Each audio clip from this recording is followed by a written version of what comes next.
really delighted and thrilled to have Cathy Corison on this as my guest this afternoon. Cathy, thanks for your time.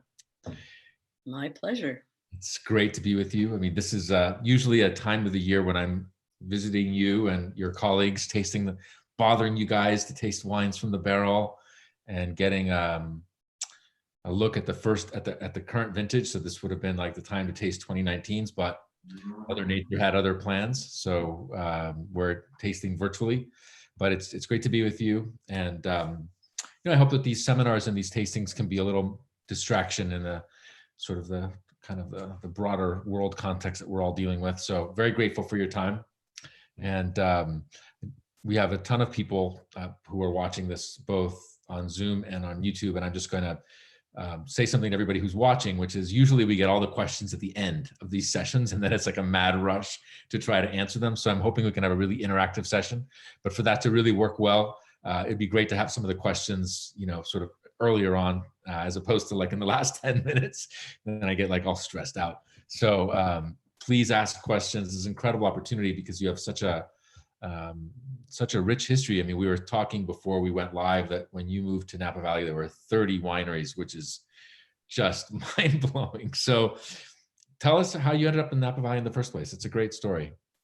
Well, I was minding my own business, studying biology at Pomona College, and took a wine appreciation class on a complete whim, not for credit. And it literally grabbed me and ran with me, and I've never looked back. 2 years later, I graduated. 2 days later, I was in the Napa Valley. Those were the days when there wasn't a lot of other wine being made in California. Sonoma was even older than Napa, but none of the other newer areas had really established yet. So landed in the Napa Valley with a vague notion that I wanted to make world-class wine. I'm not sure I knew what that meant.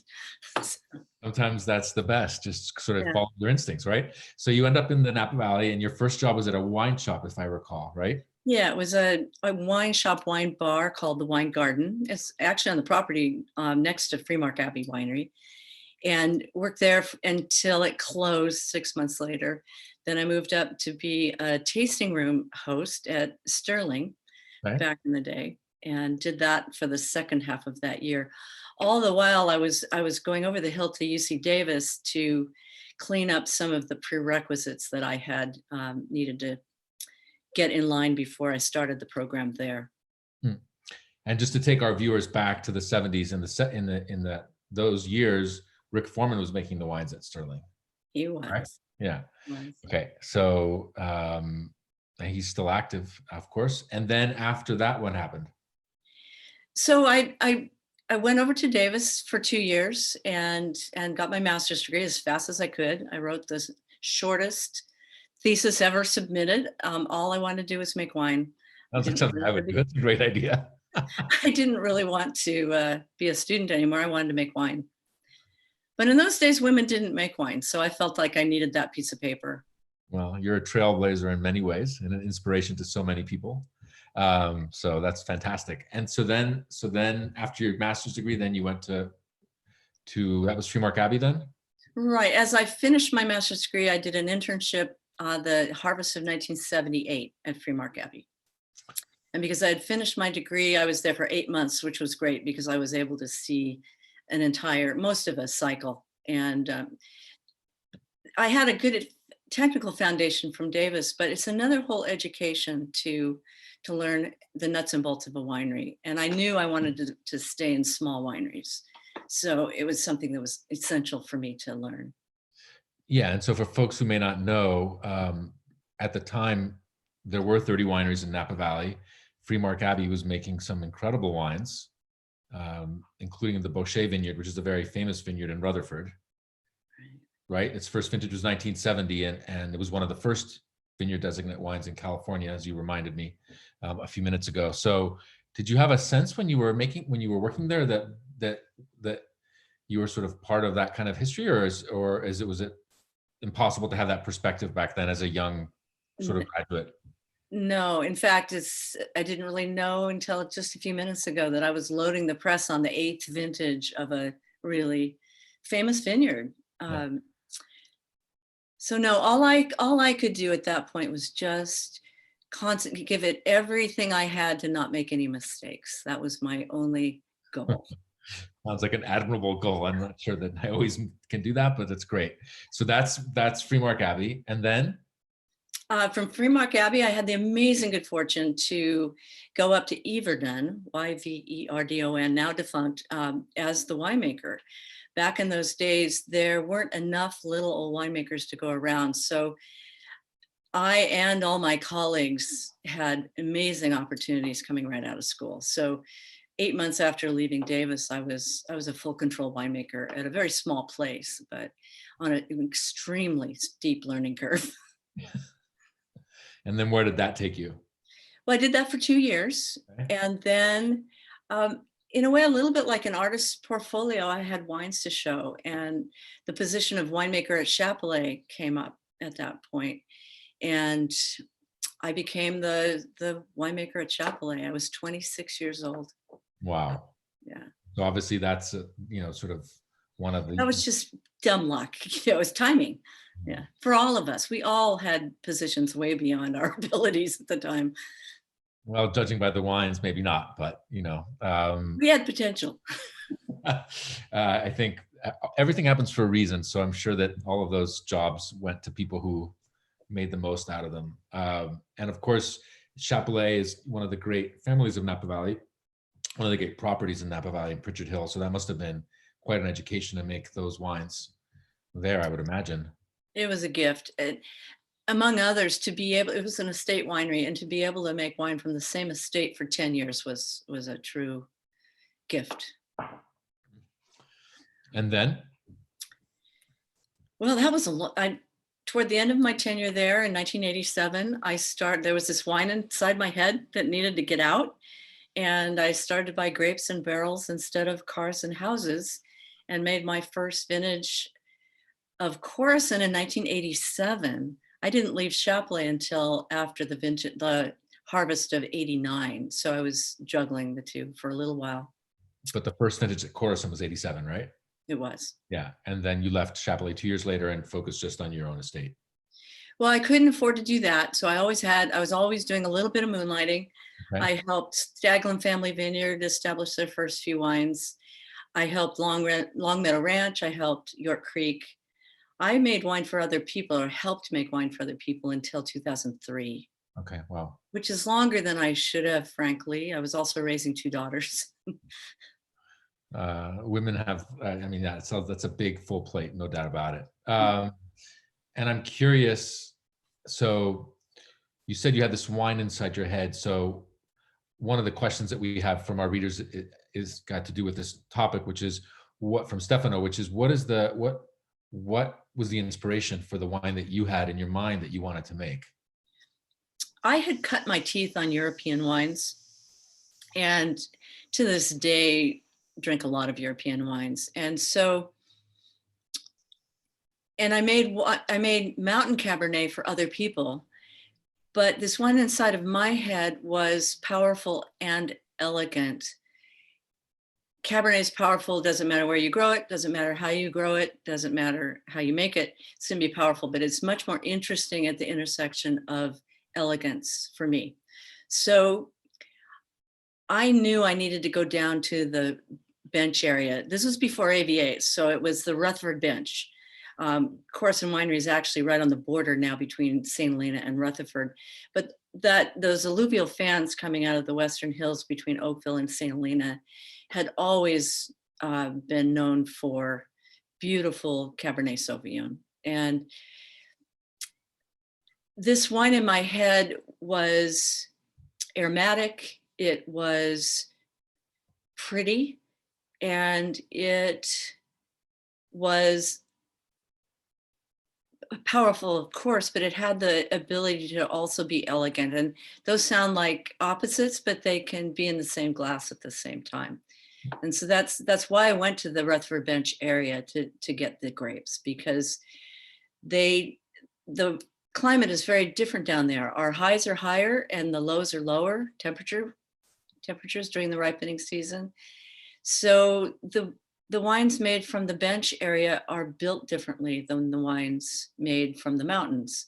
They both can make beautiful Cabernets, but they're different.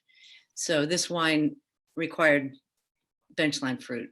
Okay. And that's where I went looking, and bought them from friends and colleagues, people I knew and admired.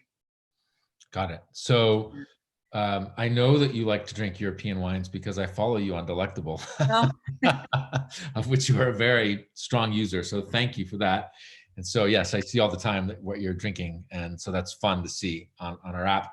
And on the subject of vineyards, I thought it might be fun to look at this map, which is the map that we did of St. Helena a couple of years ago. I'll explain it in a second, and we can show where your vineyards are. Because the AVAs are cut in, it's not quite horizontal, but they're sort of cut across the valley. And what you're referring to is that there was a theory that never really went into, there was a lot of people thought about that the divisions of land in Napa Valley were more north-south as opposed to across. And so the bench land would be sort of like this whole area here where you're in the middle of the hillside, right? Not that quite hillside, but you're at the foothills of the hill. yeah, it's the alluvial fans coming out of the mountains, out of the hills. Yeah. So here, let's see this.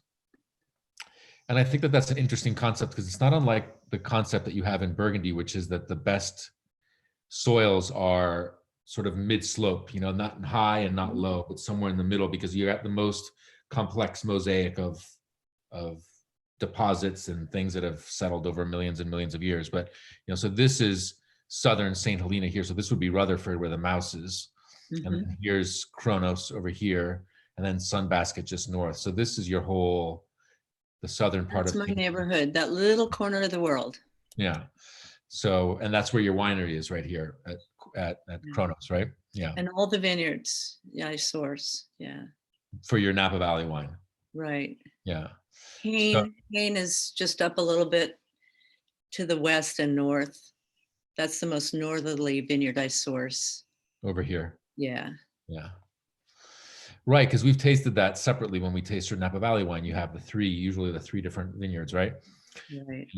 And this is a very famous vineyard here, over here. So yeah, that's super cool.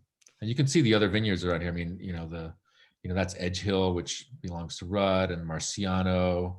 I think and this area is really cool too, right north of you, Llewellyn and White and Taplin. These are all really neat vineyards, Young Inglewood, and then we get down to yours. So that's cool. So then in the first vintage was 87. And I don't remember, were you making Kronos back then or no? No, we didn't. We closed escrow on Kronos Vineyard the last day in 1995. So it was quite a while later. Okay. So you were just making a straight. We're making the Napa, Corison Napa Valley Cabernet, and it was a blend of three vineyards. And then by the time we owned the vineyard at Kronos, the business was mature. We were debt-free, which is hard to imagine, and we were selling what we were making. So when we started to have our own Kronos grapes, we were able to keep doing the Napa Valley as well, because those are great vineyards as well. We don't own them, but they're great vineyards. Yeah, for sure. And so when we're going to show a picture of Kronos in a second, but what are your thoughts on, we've got some questions on sustainable farming and sort of just general farming practice in general. So how has your thinking evolved, with regards to farming in your vineyards? Well, I believe there's no excuse not to grow grapes organically, especially in the Napa Valley. Our climate is benign. There's no good reason not to farm organically. We've farmed Kronos Vineyard, and this is a picture of Kronos Vineyard. It'll be 50 years old next year. We've owned it for over a quarter century, and it's been farmed organically from the moment we owned it, way before it was fashionable to do that. It's just a personal philosophy. I don't buy food that isn't organic, and I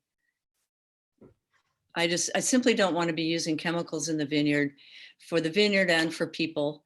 And I also have learned now that it's the life in the soils that's so important. And that's, after farming organically all these years, the soils are wildly alive.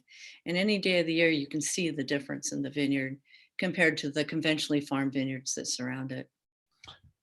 Yeah, I mean, that's a way of thinking that for most, not for you, obviously, but the idea of thinking about the life of the soil is, in many parts of the world, a pretty recent evolution. Let's be honest. It's not something that many people were paying attention to. Certainly not decades ago, for sure. Anywhere, just in Napa Valley. So it's pretty interesting. So Kronos first vintage is 95, and then Actually, 96 was our first vintage because we closed escrow the last day of 95. Farmed it all year and made the 96. Okay. And then your latest addition is Sunbasket, which is just north. You were buying fruit from that vineyard until you owned it, right? We had bought grapes from that vineyard for almost 30 years. Okay. When we purchased it, and which was about 4 years ago now, 5 years ago now. Okay. And always involved in the farming, but now I manage it, and now it's completely organically farmed, of course. And I think Schaefer was buying fruit there too, right? Schaefer and Corison shared that vineyard for years and years. They would take half the Cabernet, I would take the other half. Then there's a little tiny dollop of Cabernet Franc that they would take. So Okay. when they became all estate, I started to source the whole vineyard. Got it. Because now you also make a Cabernet Franc from there. Right. I'll talk about in a second. So I have to ask you this question because I think it's a great question, which is about it's from Tim Clark from the beginning of your days writing wine. Did you think that wine writers at the time were influencing styles of wine? And you can answer that however you want. It doesn't matter to me. I think wine writers have always had a hand in styles of wine, and that's all I'll say. Mm. Yeah, but I go way back to Robert Finnegan. Yeah, and I do. Yeah. Yeah. Well, I mean, he was one of the originals, right? Yeah. He's very powerful. Yeah, but I don't know. I mean, I'm not so sure. I might disagree with you on that, but that's a nice debate. Yeah, and it's complicated. Obviously, it's a big world out there. It's a big world, yeah, for sure. What about? So you have these two fantastic vineyards that are yours. Do you have a dream of some place that you would love to make a wine from that you haven't yet, or some? It's funny you should ask that question because the Napa Valley growers. Our viewers asked it. Okay, but Napa Valley, this happened. Napa Valley grape growers has a fundraiser every fall. Yeah. And it's for farm workers. And they've begun the last few years to ask a winemaker that exact question. What vineyard, if you could, what vineyard would you want to make wine from? And then they go about trying to put you together. And I just said, why not? I said, BV1. Why not? Beaulieu. And they did. So Beaulieu cut out a little tiny piece for me for, I think it was a half a ton of grapes. And no, it was a ton. And so in 2017, I made 1 barrel of BV1. Really? Yeah. Not for me. It's not mine. I don't own it. It's auctioned. It's auctioned. Yeah. But what fun. The 1970 BV Private Reserve was one of those epiphanic wines for me. And when I first got to the Napa Valley, it was just selling out. And you could drive by the winery and they would let you buy 2 bottles. And I didn't have any money, and it was something like $17 a bottle. But every time I drove by, I would buy 2 bottles. And so it's always been one of those benchmark wines for me. So what a thrill it was to make wine from that vineyard. I bet. So what we're talking about, for folks who may not know, are the original vineyards of BV Beaulieu vineyards. And it's funny you should mention that because the wines from the mid 70s, I can't remember, I think it was 75, but it was either 75 or 76. Obviously one of those is very famous, but I can't be 100% sure. But it was one of those wines that I tasted maybe in the early 2000s. That so when it would have been about 25 years old. It was the first older Cabernet from Napa Valley that I'd ever tasted. I tasted plenty of younger ones. And when I was a waiter in Boston in the 90s, in the early 90s, I actually sold your wines in restaurants along with Peter Michael and early vintages of Schaefer and Frog's Leap. So that's where I tasted your wines for the first time, was in the early 90s. But around 2000, it was when I tasted my first aged Napa Valley Cabernet with a couple of decades of life and it just completely opened a whole new kind of appreciation, understanding, desire to want to learn. And so it's funny that we come back to those classic estates, of which there aren't really many. Inglenook, BV, you know, those are the names from that era. And they've undergone so many changes. So. Yeah. So you also, one of the things that you do is you release your wines a little bit later than most people, you know. So is that just you just feel like the wines need more time in the bottle, or is your goal to sort of sell something that people can just open and it's sort of ready to go, or what's the rationale? Well, the rationale is first to make wines that grace the table and enjoy a long life. That's part of the model. And it's a bit of a luxury, but it's something I've always done, even when I couldn't really afford to, because wines, and especially back in the day when bottling lines weren't as good, bottle shop was a real thing. So it was half letting the wine settle down and knit and be fully ready to drink. And they're in what I think of as a early fruit driven peak at that point, if you enjoy them with the right food. So it's really just waiting to be sure they're in that spot. And then we've always kept really good libraries so that we can offer them for sometimes decades. Yeah, I mean, that is one of the things that's I think is very unique about your wineries, that you do have this collection of older vintages, which is very rare. Even in those historic names that we just talked about, you know, maybe because of change of ownership or whatever over time, but there's not that many estates in Napa Valley that have a library at all that's in any way meaningful. We did that from the very, very beginning. Mm. And I'm really glad, because I had no idea. I knew the wines from the Rutherford Bench area. I knew they could be long lived. I made the wines with the intention of it being long lived, but I was always saying, oh, the 20 or 30 year wines. Now the first vintages are just screaming past 30 years. I don't really know how long they're going to last. Probably a long time. Yeah. It's curious because there's a question here about vineyard management that I think is pretty interesting, because one of the things that's unique about Napa Valley in general is that there's an extreme impatience with farming, meaning that the minute that a vineyard develops some sort of thing, it gets replanted. And you don't see that so much in other parts of the world. Maybe there's just a greater tolerance for virus. Maybe people view the complexity in a vineyard and they accept its imperfections as part of the end result. But in Napa Valley, you see much more frequent replanting than in a lot of other parts of the world. So it's kind of a two-part question. Do you think that's just cultural? And do you think age is a prerequisite to make a great wine, or not necessarily? Not necessarily. Warren Winiarski's wine that won the Paris tasting was third leaf or fourth leaf. I mean, and one of the things I've observed in vineyards on benchland areas is sometimes they'll make really beautiful wines in the first few years because the root system hasn't gotten down to water, permanent water. And then after a while, they'll get down to probably more water than is good for them. And then after a longer while, they'll get old and it'll be interesting again. So I think it depends upon where they're growing and how they're growing. Yeah. You know, the first vintage of Monfortino was made with fourth leaf fruit in 1978, which is an epic wine, not just in Italy and Piedmont, but kind of globally. So there is this theory that in the first year or two, you can actually make an incredible wine in the very first couple of years. And I think that's interesting because that would suggest that it's not limited to region, but really the importance of the site might be the most important thing. Mm-hmm. And then, you know, so what are you tasting? I'm tasting the 16 Napa Cabernet Sauvignon. Which is a current release, correct?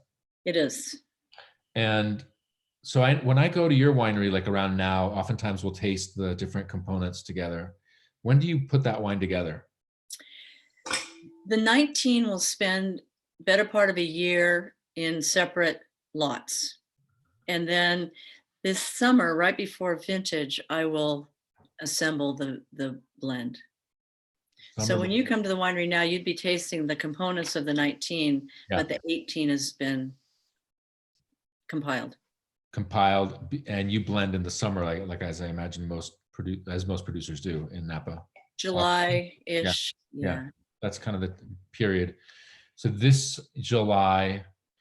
you would be bottling 18, right? That's correct. Yeah. So, June. And I hope we can.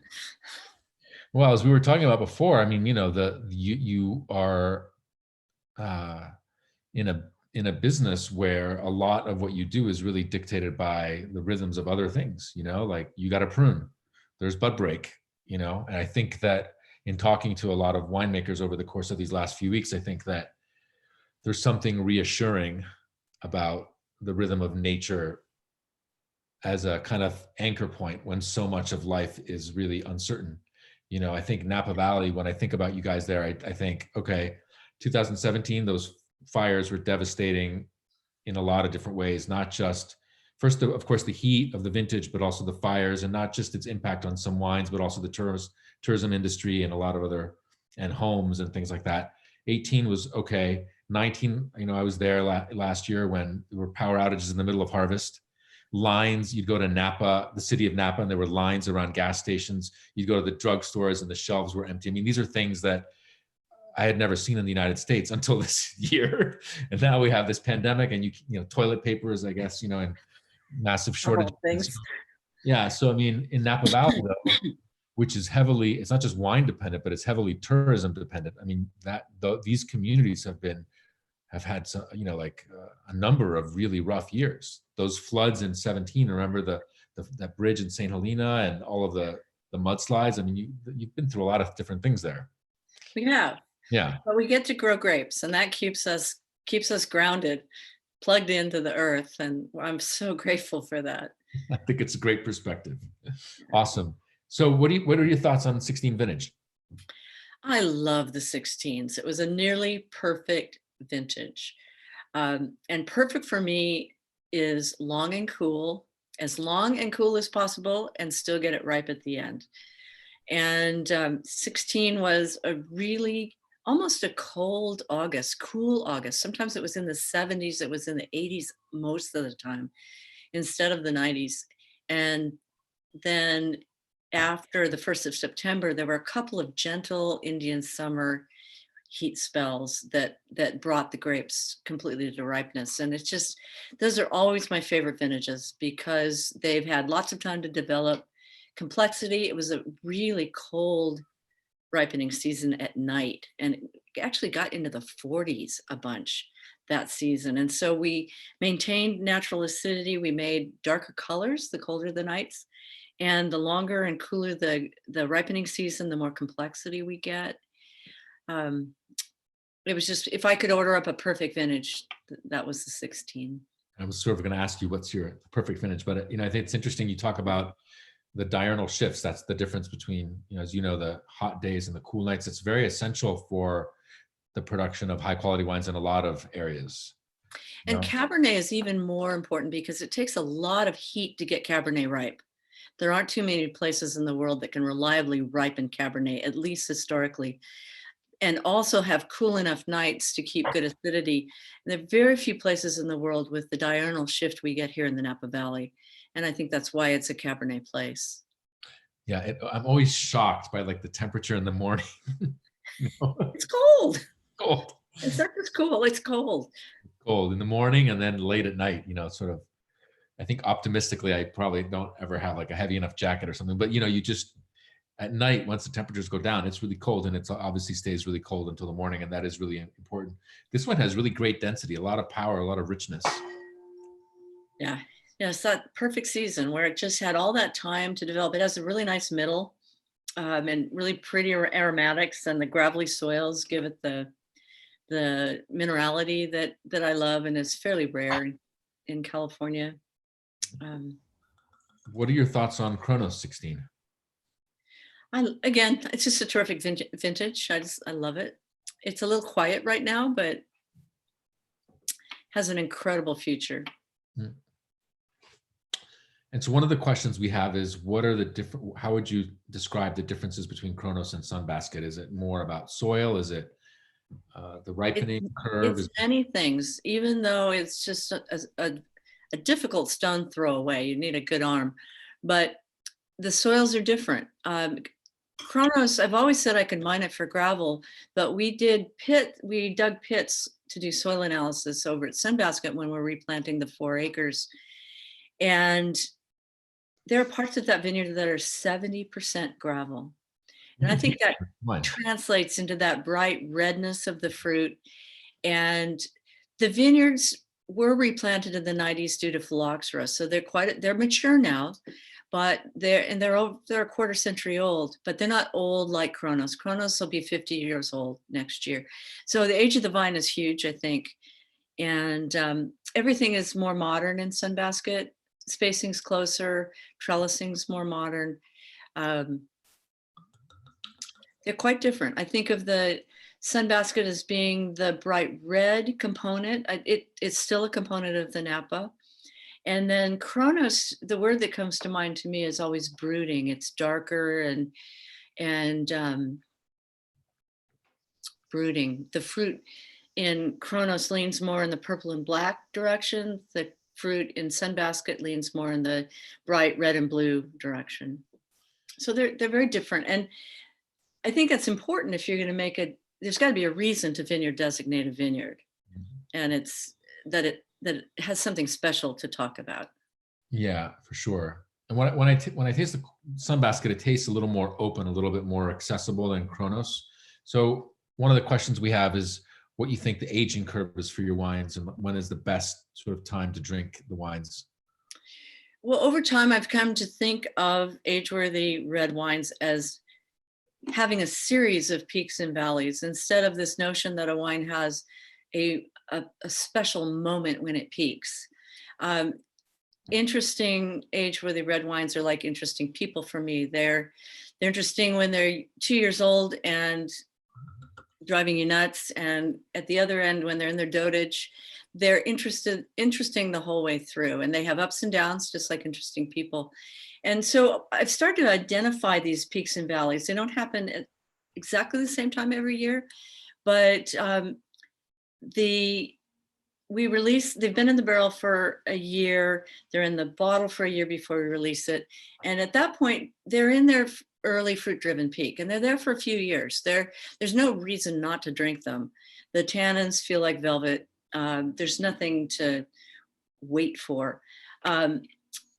And then they close down a little bit after a while. And then my very favorite time so far to taste them is around 10 years old, because they're still very young. They look younger than they are. They are still very fruit driven, but they've had time in the bottle to develop beautiful aromatics. And that's a special time for me. They'll close down again. And then in that second decade, they become more and more about bottle bouquet and less about fruit. But there's another really beautiful peak in there. And then we'll see what happens down the road in the old English, old London wine trade, old wines, you know. I expect they'll still be really interesting, but they won't be fruity anymore. Yeah. I think you just said something super important that I want to highlight, because I think it's true of all great wines, which is the aging curve. It's not this linear thing.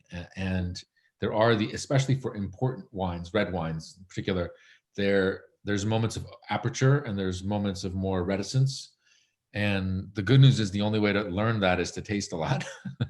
But, but there's not this perfect sort of moment. And also because I think wines at this level, a lot of it depends on context and who you're with and what food you're eating and this sort of pleasure, because ultimately this is a beverage of pleasure. I mean, it can be intellectual too, but it's a beverage of sharing, conviviality. So the context matters a lot. But getting back to the heart of the matter here, really important red wines, I think, like as you already said, it's not this linear sort of curve. There's moments of more expression and less expression. And I think that's one of the beautiful things about these wines is the ability to follow them over time, you know, and watching their trajectory is as important as any particular moment, you know, to actually watch. It's like a person watching someone evolve over time. is really interesting. So we have a question about looking at the 3 cabs. Are they 100% cab, or do you have? They're 100% Cabernet. These always have been. Okay. I'm a little bit of a Cabernet chauvinist. I believe Cabernet in this little corner of the world can do anything the other blending varieties can do better. And I used to say 9 years out of 10. And now since 2011, I can say it categorically for Napa is, or for the Rutherford Bench area. Um, People will be, they're sure there's Cabernet Franc in this wine because it's so aromatic, but no, Cabernet Sauvignon can do this, grown in the right place. We're talking about Sunbasket, the Or aromatics. Kronos, Wine. they're both very aromatic. Yeah. Yeah. But Kronos does have that sort of darker, more Yeah. blueberry kind of profile, and it's got more of that sort of pencil shaving kind of character, the graphite character. And I think Sunbasket is more red, more floral too. Yeah. Yeah. I think it develops it earlier. And then you also, from that vineyard, make a Cabernet Franc, which is unusual in Napa Valley. Yeah. Pure has 100% Cabernet Franc, correct? Exactly. All 4 to 6 barrels a year. 4 to 6 barrels a year. And so was that a case where you obviously you weren't going to blend it with your Cabernet, but you thought it was distinctive enough to be its own thing, right? Yeah, it's beautiful. I love the fruit from that little piece. And it benefits from that graveliness I told you about. Cabernet Franc is challenging in Napa. There are a lot of beautiful ones, but it's challenging because it wants to grow too much. It's very vigorous and it wants to fruit too much. And so it can be a challenge to keep it in balance. And so I think it's very happy there on that gravel pit. I think that when I taste the Cabernet Francs from this part of Napa Valley, I just wonder, well, first, I always wonder where the plant material would have come from, because they taste more like they're wines from their vineyards as opposed to at least what I think of as Cabernet Franc. And there's not a ton of pure Cabernet Francs, but not too far from you, there's Senegal, who has Cabernet Franc, and further north, there's Dietert that has Cabernet Franc. And when I taste these wines, they don't, I'm not sure that they are, Dietert is south of you, but when I think of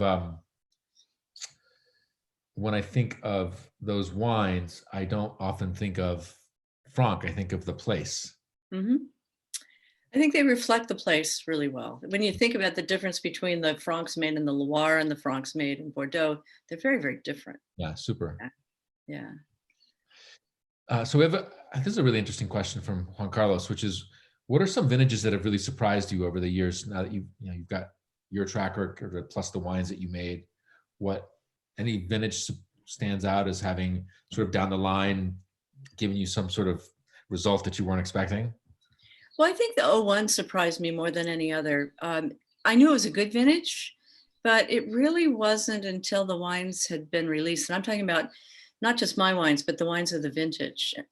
And after they were released and people started to taste them, even the people that made them thought, wow, we didn't know they were this great. And to this day, it's my favorite vintage ever. I can't tell you exactly why, but. Well, I have a very fond memory of that vintage, because that was one of the vintages that I tasted when the wines were 10 years old with Bob Parker. And I remember being at the Napa Valley Vintners and just tasting so many wines and just really being blown away by as you said, the average quality of these wines and how young they were. Not just that they were, there's one thing is the quality of the wines, but the other is the consistency and also how young so many wines were when they were 10 years old. It's quite amazing. They're timeless. They're Yeah. aged really beautifully. So speaking of timeless, I'm curious, sort of looking back and looking ahead, who would you say your biggest mentors were in kind of in Napa Valley, in terms of how you developed your whole philosophy? Again, I arrived when N was pretty small. And I'm asked this question often, and I always have to say that I think I'm mentored more by the wines of the world than by any particular people. I mean, there was Zelma Long at Mondavi, but I never worked for her or with her. So that's a difficult question. I'd say the style of this wine evolved because of the wines of the world that I admire. They have a life force. They have a vibration. That's what's inspiring to me. So that was sort of what inspired you. And as you look at today, so when you arrived, there were 30 wineries. I don't remember what number I saw of, I think it's like 3,000 wineries now in Napa Valley, including. Well, it depends upon it's between 500 and 600, depending on how you define a winery. Yeah. I thought it was, well, that's still 20 times. There might be that many labels. Yeah, maybe that's what I'm thinking. But okay, so let's just take it as physical wineries. A bunch. Still, it's 20 times growth. So who do you think now of the younger generation do you think is particularly interesting, or people who are doing really fantastic work that are these would be people that surely you have inspired? Well, and I'm so grateful for this new generation of younger winemakers. They're bringing an energy in that hasn't been here for a long time, and they have their eye on the wines of the world, interestingly. And so it's hard for me to call anybody out, but I like to say that it gives me hope that I welcome the diversity worldwide of varieties, styles, and I'm seeing that here in the Napa Valley with some of the younger producers, and all over California with the younger producers. So not sure who to call out quite yet, but. So it sounds like you're pretty optimistic about the future, though, of Napa Valley. I am. As long as we remain farmers, we're going to be okay. Well, there's not always that much of that, but well, that's what I think is important. Yeah. Okay. And I'm curious about some more vineyard sort of things. Obviously, the whole world is kind of grappling with this pandemic. So how does that affect you now? Do you have enough people to do the work that you need to do? Are you worried about seasonal help later on in the year? And how are you adapting to that, or are you not so concerned? Well, we're very small, so we do all of our own vineyard work and winery work, and we're grateful that we're considered essential, so that we're out, we're topping the barrels and we're racking the wines, and we're out in the vineyards after bud break without any issues. Seasonal help, that's another question, and we'll have to see. We're supposed to bottle in June, and we need close to 50 people to build custom boxes, wrap bottles, and get them in. So I hope that labor isn't an issue at that point. I hope that we're able to be compliant and keep people far enough apart and make that happen. Harvest is a long way away, but that we can't pick all our own grapes. So we'll need help then. There's a really interesting question about Kronos, about your vineyard, your main vineyard, estate vineyard, 50 years old. So that means you didn't replant it during the 90s like a lot of your colleagues. Is that because it's planted on St. George, though, as I recall, correct? That's why it's an old vineyard. Yeah. St. George is completely resistant to phylloxera. And that old vineyard only gives us 1 1/4 tons to the acre. That's a 25-year average. So it's not going anywhere fast. But that said, it's a gift. It's a terrible decision as a business person, but as a winemaker, it's a gift to have those old vines. Wow. So everybody recommended that I pull them out when we first bought the property. And I'm so glad that we didn't, because we were just, when phylloxera hit, we were just starting to get mature vines here in the Napa Valley. So I feel so lucky in my lifetime to have these truly old vineyards. Yeah. 50 years old is old anywhere in the world. So yeah, just lucky. Well, I don't believe in luck, but luck is the lottery. It's not these other things. But so for folks who may not know exactly, when Cathy says 1 1/4 tons per acre, that is exceptionally low for bench or valley vineyards, because Cathy, correct me if I'm wrong, because I'm certainly not a winemaker or an agronomist, but most people would say that low yields for high quality wine are more in the 2 tons per acre, but certainly on the valley floor bench type area, you could easily get 3 or 4, maybe even more in a big vintage like 18, and still make a really good wine. So 1.25 tons, those are Pritchard Hill kind of yields. Right. And it's not economic. It's not economic yet. So, but to sort of give more context here, so what happened in the 1990s, so St. George is one of the traditional rootstocks, historic traditional rootstocks in Napa Valley. In the 1990s, again, correct me if I'm wrong, because my history may very well be off, but Davis and others were recommending that vineyards be replanted with AXR1 rootstock, which was a new rootstock. But unbeknownst at the time to everybody was that rootstock was susceptible to phylloxera. So many vineyards were replanted, and then they failed just a few years later. And then that necessitated a second round of replanting, which is why, to sort of fill in the blanks with what you said, Cathy, so many vineyards in Napa Valley are actually quite young because they were replanted because of this crisis in the 90s because of AXR1. Right. Yeah. So it's, I think, just a fascinating slice of history, but it's really neat that you have that vineyard, which is kind of from another era, as some are, not too many, but some still are. Yeah, it's a delight. I'm sure. Oliver's asking about your 09 Cabernet. Time to drink or cellar for a few more years? 09 was from another really cool vintage, and to me means good to great. I love the 09s. They were fairly tight for quite a while, but they eventually blossomed, and now they're in that sweet spot I was talking about, around 10 to 12, 15 years old, where it'll still be quite fruit driven, but cellared well. It's developed a beautiful perfume. This is a really nice time to drink that wine. It's interesting because 09 is another vintage that gave people a lot of fits. Mm-hmm. And the wines are really actually quite, I think that's a bit, I mean, the question was to you about vintages that have surprised, but I think I've tasted quite a few 09s lately that are quite a bit better than I had originally thought they would be. So that's another interesting. They weren't flashy when they were young. They were kind of tight. Mm-hmm. And it took a long time for them to come out of their shell, but they're beautiful.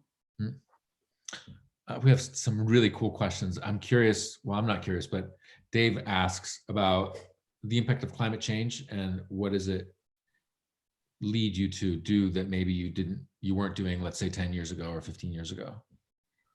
Not much has changed yet. Climate change is undeniable, but here in the Napa Valley, it's hard to say what's happening. What we're seeing is much more variability than before. In the last 10 years, we've had the coldest vintage ever recorded in the Napa Valley. That was the 2011. We've also had the warmest vintage ever recorded. That was the 2017. And then the 16 was very cool vintage, the one we were tasting. So I'm seeing a lot more variability. I've always managed the vines and the canopy in a way that there's more shade. I've never liked vertical shoot positioning, strict vertical shoot positioning. It's hot here. It takes a lot of heat to get Cabernet right. So everybody's moving toward managing the canopy in a way that's protecting the clusters better. Mm-hmm. So anyway, the facts are still coming in. It's hard to say. I'm grateful that Cabernet is one of the last varieties to pick, and it takes a lot of heat to get it ripe. But there are other varieties in the world that are even slower ripening. So we'll see. We'll see. Yeah, I think that one of the things that we can say factually about climate change is that the extremes are more extreme. That seems to be pretty factual. And the other thing for sure is post 2015, you do see a lot more shade cloth, whether that's for, strictly for sunburn or light or other things, but there's been a marked shift towards more protective things on vineyards than there was, let's say, 10 years ago. Yeah, and we're still learning. Nobody really knows what they think yet about the shade cloth, but because so much of the valley had been planted to vertical shoot positioning, I think that's why you're going to see a lot of shade cloth, and it probably will help a lot. Mm-hmm. But the color really matters. You see black, white, green. You see it on the morning sun side. You see it on the afternoon sun side. Yeah. So the facts are still coming in. I'm anxiously awaiting what people learn But in my vineyards, they're kind of, Kronos is almost California floppy sprawl. Yeah. And so we can manage that to be pretty protective. And this is, I think, a really interesting question from William. You may not want to answer it, but if you don't, I definitely will, which is, what do you have a view on the acquisition of Napa wine? As somebody who's been around for a while, do you have a view on the acquisition of prestigious Napa Valley wineries by outside larger groups? You know, we've got Diamond Mountain and Diamond Creek and Colgan and Isley Vineyard, it used to be called Raho Estate. Do you have a view on what that represents? Good, bad, or an opinion? It represents great vineyards, is what it represents. Great grapes make great wine, period. And a definition of a great vineyard is a vineyard that will make good to great wine every single year, no matter what's thrown at us. Yeah. So there are a lot of great places to grow Cabernet in this valley, and they're all different. Yeah. Napa Valley has hugely variable soils, and the climate changes a lot from the south to the north. Yeah. And then one side of the valley has very different aspect to the sun than the other. The eastern hills have morning sun, the western hills, eastern hills have afternoon sun, the western hills have morning sun. So we have the potential to make just a huge kaleidoscope of great Cabernet. Yeah. I mean, personally, my own view is that the acquisition of these vineyards and estates by outside groups is a very huge positive. And the reason why it's a positive is because there's so many more wines being made in Napa Valley today than there were, like, for example, when you arrived. And I'm not sure that the US domestic market can absorb all of that wine. And as somebody who's American, because I'm an American citizen, I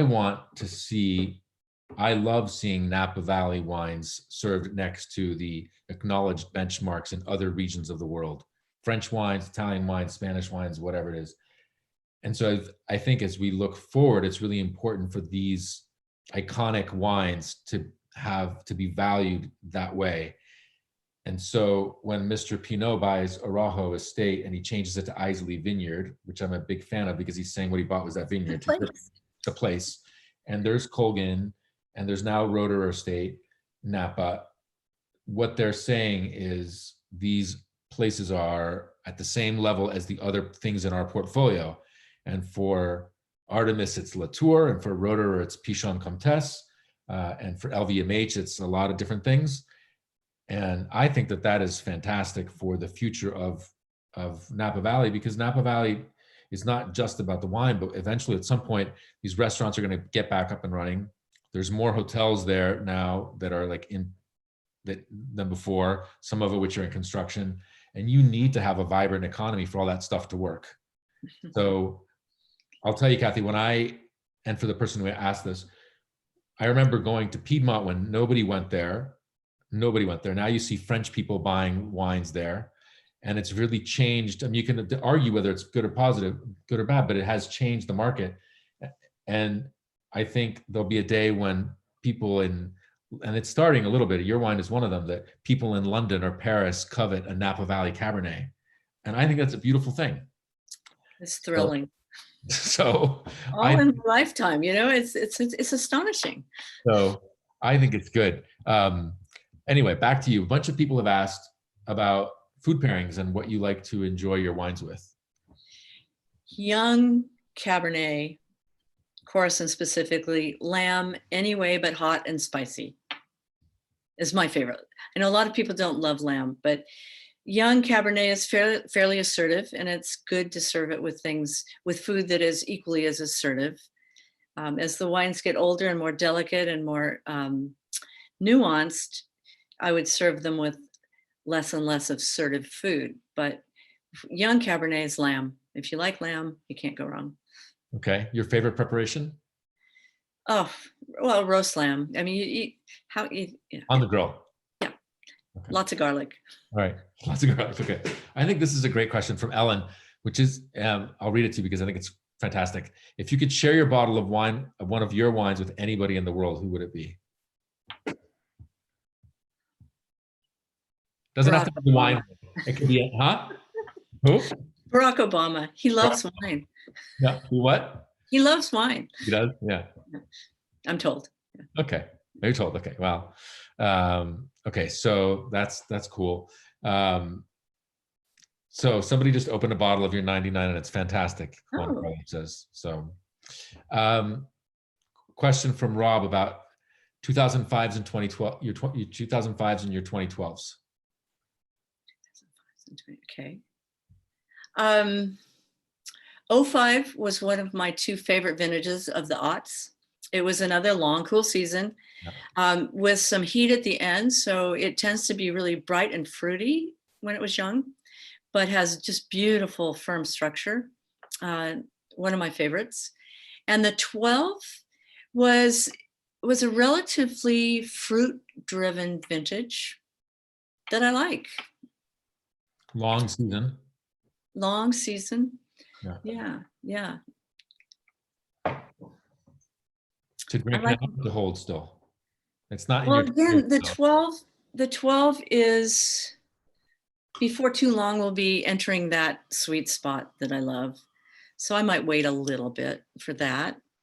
And then the 05 is just, I know it's in a really pretty spot at the moment. Well, no one asked me, but I like your 10. I love the 10. Yeah. It's my daughter's birthday. Ask me about the 10 either. I might be slightly biased. I will fully admit that quite openly, but it's my daughter's vintage. But I have always loved your 2010. Oh, thank you. So another long, cool one. Yeah, those are my favorites. Long, cool one, but with a bit of heat at the end to balance it out. And so get it really ripe. Yeah. Yeah. Your favorite glass is the question. Oh, it's probably not fair to call anything out. I've always used the Riedel glasses. I use their, I don't even remember the series, but the ones that go in the dishwasher. When we bought glasses for the winery, we did a lot of tasting of various glasses to choose the right glass. And the Riedel, it's not the fancy one, it's the one that can go nickel lead and the one that can go in the dishwasher.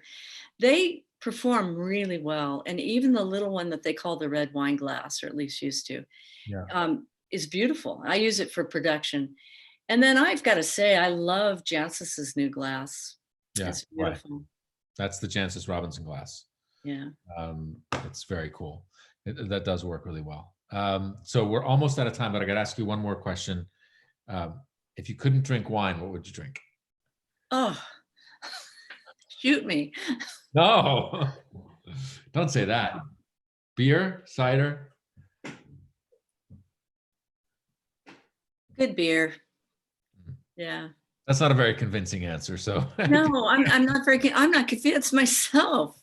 No. It's like, so whoever asks that, don't take wine away from Cathy. It's not a good thing. Wine is a grocery. It's really important. Yeah, well, that's the European mindset that, you know, that wine is an accompaniment to every meal and that it's part of daily life, right? Not, I mean, some wines have become luxuries, but it's great that wine is a grocery. Yeah. So. Thank you. Bobby Stuckey is the one that said that, not me, but I've always loved it. Yeah. So Bobby Stuckey is a restaurateur in Colorado, and obviously we wish him well and hope that him and his team can sort of find a way to deal with the current situation, because it's pretty dramatic for them, like it's for everybody. But anyway, Cathy, thanks. It's just been such a pleasure. This is it's not anywhere near as fun as tasting with you and going from barrel to barrel in your winery, because, you know, I mean, you have a for people who haven't been there, this is a no frills, you know, you have everything in your barn, and you very patiently put up with me asking to taste this barrel or that barrel and crawling around this way and crawling around that way and snaking through.